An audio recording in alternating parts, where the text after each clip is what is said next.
Nous allons parler maintenant, au point grand 3, des champs de pesanteur.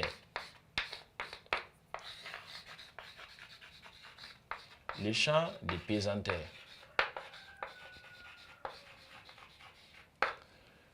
Ici, si on allait calculer les champs de gravitation, G0 que nous avons posé, G0 égale à GMT sur RT carré, pour le cas particulier de la Terre, on se rendrait compte que sa valeur est d'environ 9,80. Alors que les champs de pesanteur qu'on a pris depuis les classes de 3e, c'est également autour de 9,80. Donc, globalement, on parle des champs de pesanteur quand nous sommes assez proches de la surface terrestre. Donc, quand nous sommes proches de la surface terrestre et les corps sont dans une tendance à tomber sur la Terre, on dit que le champ en question est un champ de pesanteur. Donc, pesanteur, on fait allusion au poids, ils seront attirés vers la Terre. Et sinon, globalement, champ de gravitation et champ de pesanteur sont des notions qui sont pratiquement les mêmes.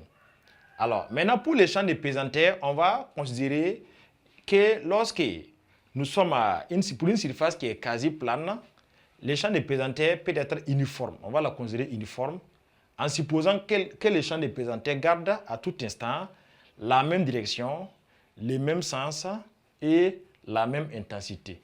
Donc, cela reviendrait à dire que le champ de pesanteur, pour une surface comme ça, qu'on va noter le champ de pesanteur petit g, il est toujours dirigé verticalement vers en bas.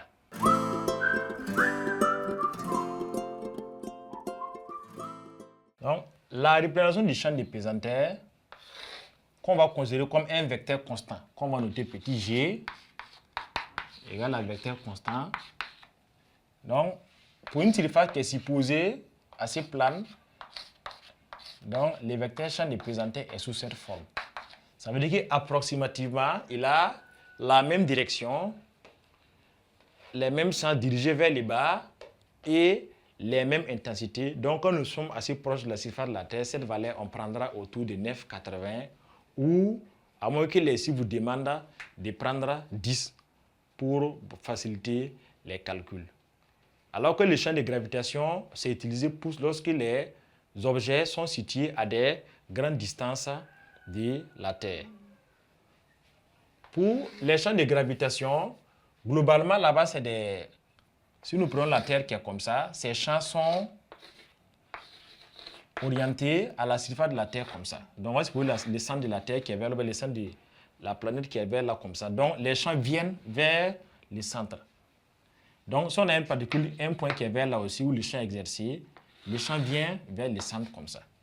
Donc, là-bas, pour les champs de gravitation, on dit que les champs sont radiales et centripètes. Parce qu'ils sont dirigés vers le centre de la Terre.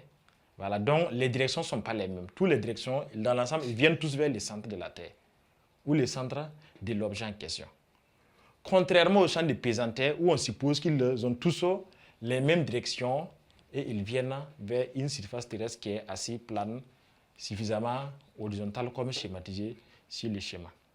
Alors, donc, c'est sur ce que nous mettons point à ce chapitre qui porte sur les forces de gravitation et les champs de gravitation. On rappelle, la force de gravitation est définie par ce qu'on appelle la loi de gravitation, qui dit que si on a deux corps de masse respective MA et MB, distants d'une distance petit r qui les sépare, alors ils sont soumis à une force, des forces attractives. Donc, le corps A attire le corps B et le corps B également attire le corps A.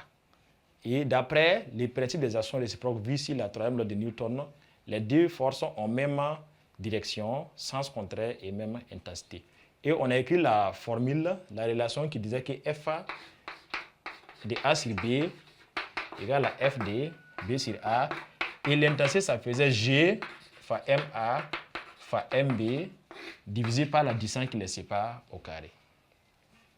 Les forces de gravitation, si vous avez un corps de masse M qui est déposé à quelque part, tout autour de lui dans son environnement, il crée un champ qu'on appelle champ de gravitation.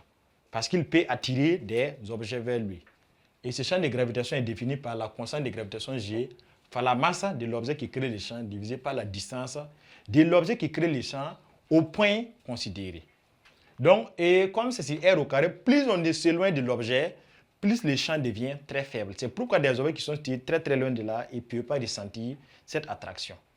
Donc, pour des planètes situées assez loin en fonction de la masse, ils peuvent ne pas être attirés par les champs de gravitation de la Terre.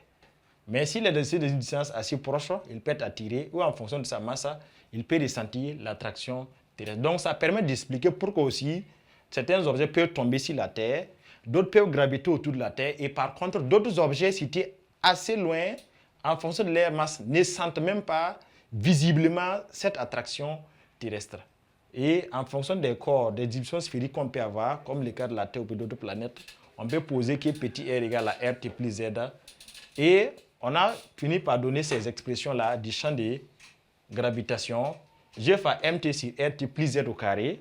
Ou bien, on a vu aussi que le champ G à une altitude Z, c'est Z0 fois RT carré sur RT plus Z, le tout au carré. Donc, toutes ces deux expressions sont utilisables en fonction de l'énoncé qui vous est proposé.